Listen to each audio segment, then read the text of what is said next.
সারা পৃথিবীতে মুসলিম কমিউনিটির মধ্যে যে পরিমাণ অমিল, এই অমিলের কারণে পশ্চিমারা মুসলিম বিশ্বের উপরে ছড়ি ঘোরায়। সিদ্ধান্ত তারা নেয়, বিচার তারাই করে। আপনি দেখেন 95% মুসলিমের দেশ বাংলাদেশ। এই দেশে 95% আমরা নামে মুসলিম, কিন্তু তরিকা, মত, দল, তারপর আরো বিভিন্ন ক্রাইটেরিয়াতে এই দেশে 4 থেকে 500 বিভিন্ন মতের আমরা দলে বিভক্ত হয়ে আছি।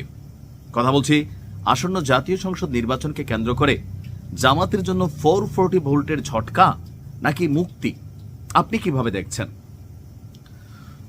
জামাতকে যদি রাজনৈতিকভাবে ক্ষমতায় যেতে হয়, ইসলামের যে রাজনীতি বা জামাতি ইসলাম, মানুষের মধ্যে ইসলামের যে একটা ফিলিংস ক্রিয়েট করা, ট্রাই করা বা শরিয়া আইনের রাষ্ট্র পরিচালনা করা, সেখানে তাদের প্রধান বাধা হচ্ছে আওয়ামী লীগও না, বিএনপিও না।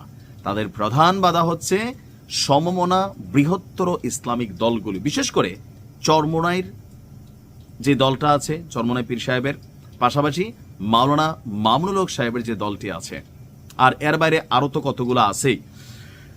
এখন হুট করে গতকালকে আমরা দেখলাম যে শেষ মুহূর্তে এসে আসন সমঝোতা নিয়ে, ওই যে ক্ষমতা সবার সংসদে যাইতে হবে, হ্যাঁ, টিকেটের বেলায় কেউ কারো ছান নাই। আরে ভাই, মিল্লা জিল্লা থাকলে তো 2-4 জনও যাইতেন।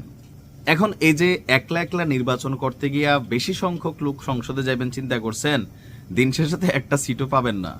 কেন পাবেন না? কারণ মুসলিম ভোটারগুলা দলমত তরিকায় যদি বিভক্ত হয়ে যায়, না ভোট পাবে ঠিকমতো জামাত যদিও কিছু পাবে, চরমোনাই 2-1 অঞ্চলে কিছু ভোট পাবে, আর মামুনুল হকের দল তারা ওই রকম ভোট পাবে না। কারণ বাংলাদেশের মানুষ রাজনীতিতে ধর্মের ব্যবহারটা খুব বেশি পছন্দ করে না।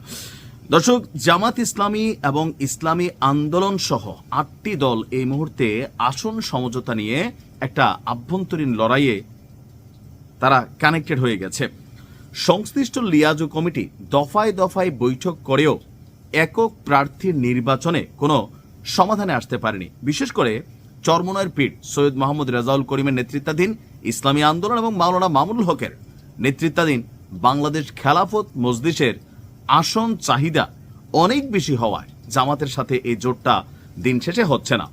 এমনকি চাহিদা মতো আসন না পেলে এই সমঝোতা প্রক্রিয়া থেকে বের হয়ে আলাদা প্ল্যাটফর্ম করার আভাস দিয়েছে এই দুটি দল। তবে কেউ কেউ মনে করছেন এই সিদ্ধান্তের পেছনে অন্য কোনো দল অথবা ব্যক্তিদের ইন্ধন রয়েছে। রেজাল্ট কি হবে?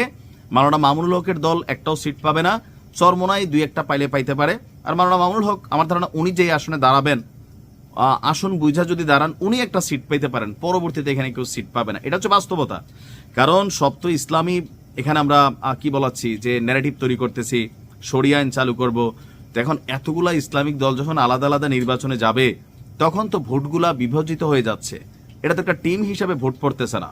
আর মানুষের কাছে কি মনে হচ্ছে যে দেখো হুজুররা, তারাও ক্ষমতায় যাওয়ার জন্য একে অন্যের সাথে জোট বাঁধতে পারে না, তারা আবার এই দেশে শরিয়া আইন চালু করবে। হ্যাঁ, এটা কিন্তু প্রশ্ন আসে মানুষের মধ্যে। আপনারা যদি সাধারণ মানুষের সাথে মিশেন, এগুলাই দেখবেন।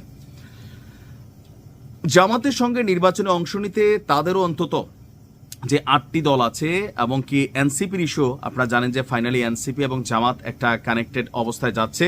আসন্ন জাতীয় সংসদ নির্বাচনে আসন সমঝোতার ভিত্তিতে দীর্ঘদিন ধরে প্রক্রিয়া চালাচ্ছে জামাত ইসলামী, ইসলামী আন্দোলন, খেলাফত মজলিস, বাংলাদেশ খেলাফত মজলিস, খেলাফত আন্দোলন, নেজামি ইসলাম পার্টি, জাকপা এবং বাংলাদেশ ডেভেলপমেন্ট পার্টি, এতগুলা দল। এখন আমি যদি হিসাব করি, জামাত ইসলাম ছাড়া বাকি দলগুলোর এককভাবে একটা আসন থেকে পাশ করে আসাও কিন্তু কষ্টকর হবে, 2-1টা দল বাদ দিলে। তো একতাবদ্ধ যদি থাকতে না পারেন, এটাতে জামাতের কিছুটা ক্ষতি হবে, কিন্তু বৃহত্তর আমার মনে হয় না যে তেমন কোনো ক্ষতি হবে।